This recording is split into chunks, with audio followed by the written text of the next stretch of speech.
la préférence. Christ, je songe souvent à ton supplice infâme.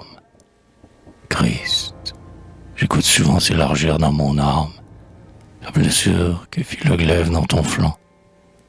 Et souvent je regarde, ô Christ, en me voilant la tête, en me frappant le cœur et la poitrine, la cité lumineuse où le palmier s'incline, où fleurit l'aloès et le myrte courbé, en répétant, c'est là que le Christ est tombé.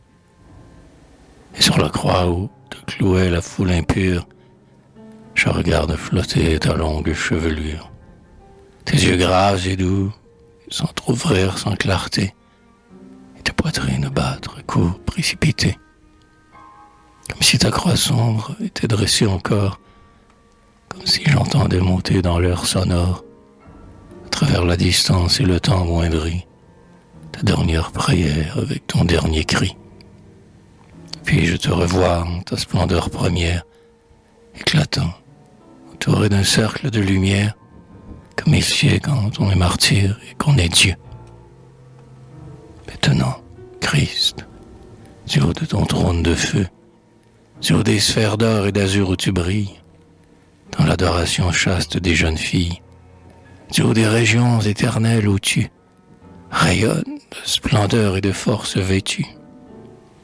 Toi qui songes peut-être encore aux tristes heures où, te sacrifiant pour nos âmes meilleures, tu te traînais, pieds nus, dans les sentiers étroits qui mènent au calvaire, où toi, le roi des rois, dans la fange et le sang, dans la boue et l'ornière, tu marchais, haletant, portant ta croix dernière sur ton dos, comme on porte un remords dans son sein, en larmes, en sueur, harcelé par les saints, des malédictions despotiques des crimes, où tu cherchais le ciel avec tes yeux sublimes, où tu considérais le monde avec effroi, où tu criais « Pitié, paix, pitié pour moi ».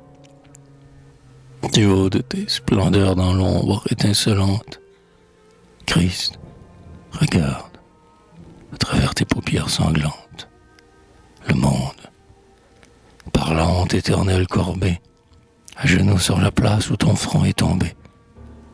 Voilà, sous le fardeau des peines douloureuses, élevant vers ton cœur meurtri ses mains pieuses, vénérant et baisant l'écriteau de ta croix, sans partageant les clous, sans disputant le bois, s'agenouillant devant ta couronne d'épines, et faisant un autel de toutes ses ruines. Puis, le voyant sous ta mémoire appesantie, dis que le monde est bon et qu'il s'est repenti. Mais, Christ, toi que la foule agenouillée adore, si tu redescendais sur notre terre encore, si, dans un corps mortel, pauvre, en proie aux douleurs, le front chargé d'ennui, les yeux chargés de pleurs, tu venais retrouver sur les places publiques l'homme à genoux devant tes pieuses reliques et lui parler d'amour et le fortifier. Christ, on t'enchaînerait pour te remercier. Et si devant la foule amassée en silence, tu montrais, tristement, ta marque de la lance et la marque des clous dans tes pieds et tes mains. Et si, traîné près d'un voleur de grand chemin, toi la douce figure aux prunelles candides, te levant, pauvre et nu, sous tes haillons sordides, étouffant dans ton sein l'implacable douleur, tu criais « Monsieur est Christ, cet homme est un voleur, il est la fange, il est la boue, il est le crime. Moi, je suis la constance et la bonté sublime. Moi, je suis la douceur et je suis la vertu. Réponds.